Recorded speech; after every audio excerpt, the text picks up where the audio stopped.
Bien, pues precisamente como en línea con esta globalización de la indiferencia que les decía, se ve de modo particular en estas diferencias económicas que hay, sociales, entre los pueblos, de pobreza, de abundancia, de afluencia, de necesidades básicas, pues nos habla en este documento bastante extensamente el Papa, en este documento de la alegría del Evangelio, no a la nueva idolatría del dinero.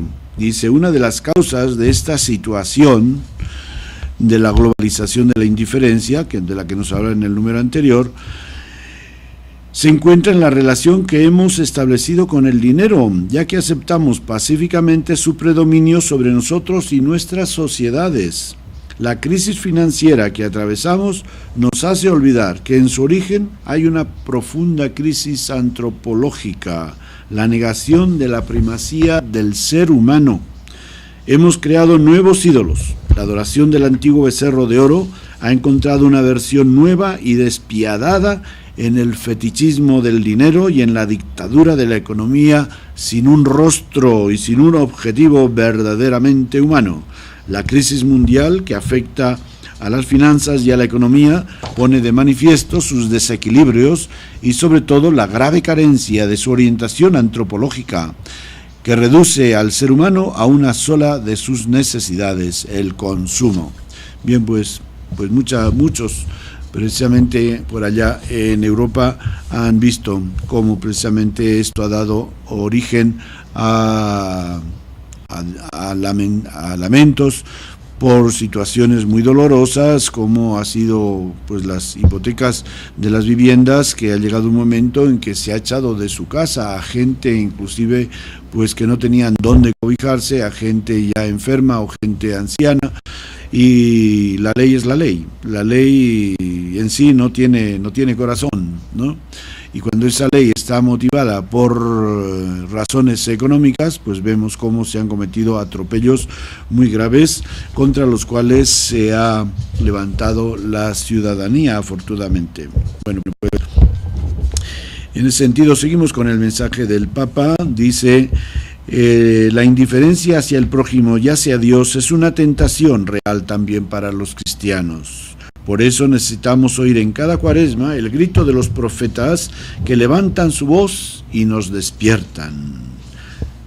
O sea, no solamente el ser humano como tal, sino el cristiano. Claro, el Papa, su mensaje es particularmente para nosotros, los cristianos. Bueno, pues viviendo en unos ambientes así como los que tenemos, en los que parece que lo social, lo económico y lo político son tres fuerzas que nos jalan y que nos abruman, pues tenemos ese peligro de ser víctimas de esta tentación de la indiferencia, no solamente hacia el prójimo, hacia los demás, sino también hacia Dios, ¿verdad? Porque pues tantas cosas que unas veces nos preocupan y otras cosas que nos distraen, pues vemos como hoy el mundo es cada vez más secularizado, el ambiente de nuestros pueblos, de nuestras ciudades, en países católicos no es un ambiente religioso. Quizá ahora sí, en este tiempo de Cuaresma, pues vemos cómo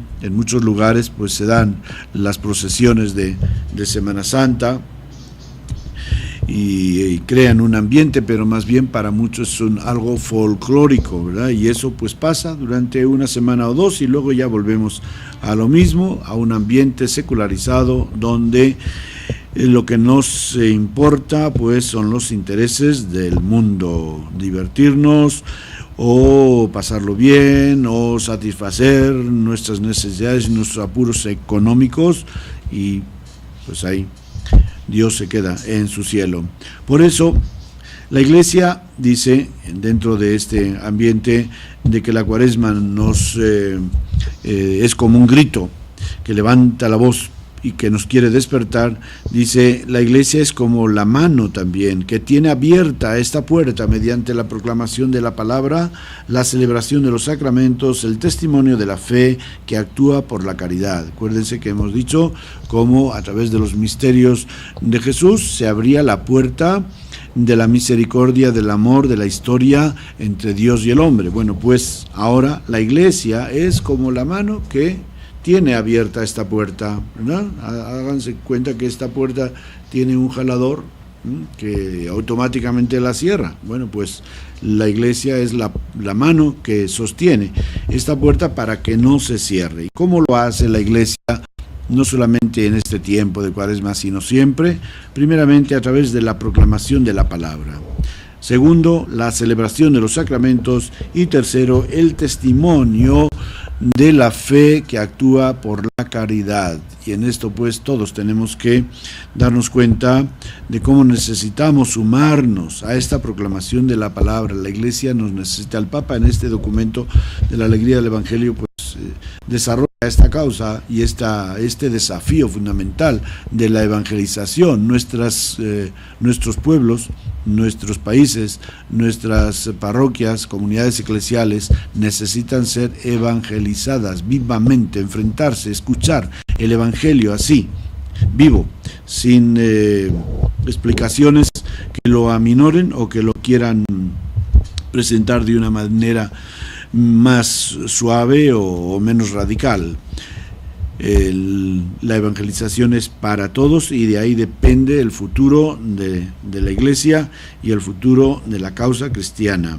Después también a través de la celebración de los sacramentos, obviamente el sacramento de la reconciliación, que tampoco no está muy de moda, pero bueno, se puede celebrar de distintas maneras, aunque la confesión individual en muchos lugares pues se practica poco, pero también hay celebraciones comunitarias, particularmente en este tiempo de la Cuaresma y de Semana Santa, celebraciones comunitarias de la reconciliación, que después, según la necesidad de cada uno, va acompañada de la confesión individual. Ciertamente que es muy, muy importante. No exagerar, ciertamente, por cualquier cosa, por cualquier pecadillo, pero sí el que tuviéramos, sobre todo en este tiempo de Cuaresma, que era tradicionalmente en la iglesia, era el tiempo en que se reconciliaban los pecadores públicos, porque bueno, ciertamente que la confesión individual ha tenido un desarrollo pues muy variado a lo largo de la historia. En los primeros siglos no se practicaba la confesión individual de pecados pequeños, de pecados como decimos ahora veniales, sino eran de pecados muy muy graves, fundamentalmente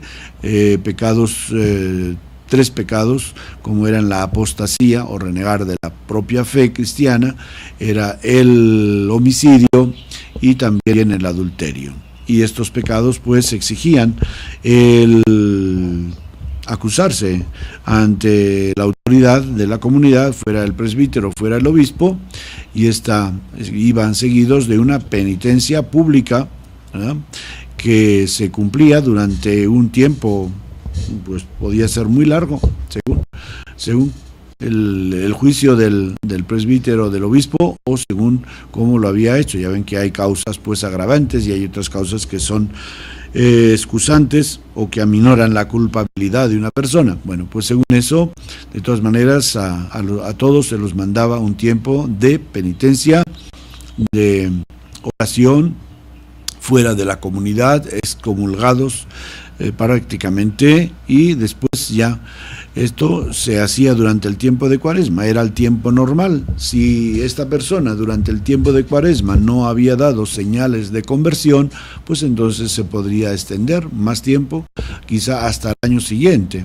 Bueno, lo normal pues era que desde el miércoles de ceniza, cuando se les imponía la ceniza a los pecadores públicos, hasta el jueves santo era el tiempo de penitencia y de oración, ayuno, para demostrar que la conversión era sincera, de que uno pedía perdón porque estaba dispuesto a cambiar de vida. Entonces sí, tenía mucha importancia el sacramento de la reconciliación, pero para pecados realmente importantes, y para los pecados veniales o pequeños, pues con eso, con la celebración de la Eucaristía, como lo hemos escuchado ya desde niños. Yo recuerdo que el cura del pueblo donde yo vivía, todavía siendo muy chiquito, solía decir eso: los pecados veniales se confiesan, se perdonan con el acto de contrición, y los mortales con la confesión sacramental. Bueno, pues digamos que esto es un momento importante. Aquí en México, pues la Iglesia da